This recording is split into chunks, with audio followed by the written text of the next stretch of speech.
Okay, our next activity is a dialogue. Remember, if you don't have a partner, go find one in the Facebook group. And if you can't find one in the Facebook group, ask a friend. And if you can't find a friend, then go ahead and just do both parts yourself to practice your speaking. I'm going to model this dialogue for you. Okay. Thomas, if this photo were an advertisement, what do you think the ad would be selling? Julia, I think the ad would be selling the sports drink in front of the runner. Thomas, I agree with you. The message is, if you drink this sports drink, you could be a good athlete just like the man in the photo. Julia, you're right. He looks like he has either just finished running or maybe running soon.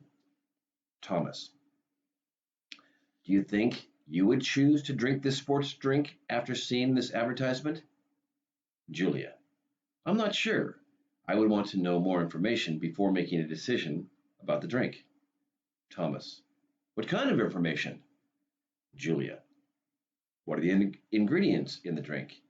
If this drink is just water with green food coloring and sugar, then I would rather drink water. But if there were healthy ingredients in the drink, I think I could be persuaded to drink it. Thomas, I completely agree. I would also want to know if I could recycle the bottle and how much the drink costs.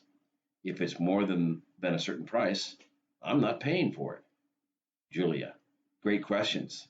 It seems that price, where the bottle ends up, and what kind of ingredients go into the drink can help us decide whether or not we would buy the drink. Thomas, I guess when you ask more questions about product, you can make better decisions before you actually purchase it. Julia, yes, I need to know more about a product than what is in the advertisement to decide whether or not I want to spend my money on it. So, there you go. Go ahead and practice that, either with a partner or by yourself. And that pretty much wraps up our work for this chapter. I'll see you in the review.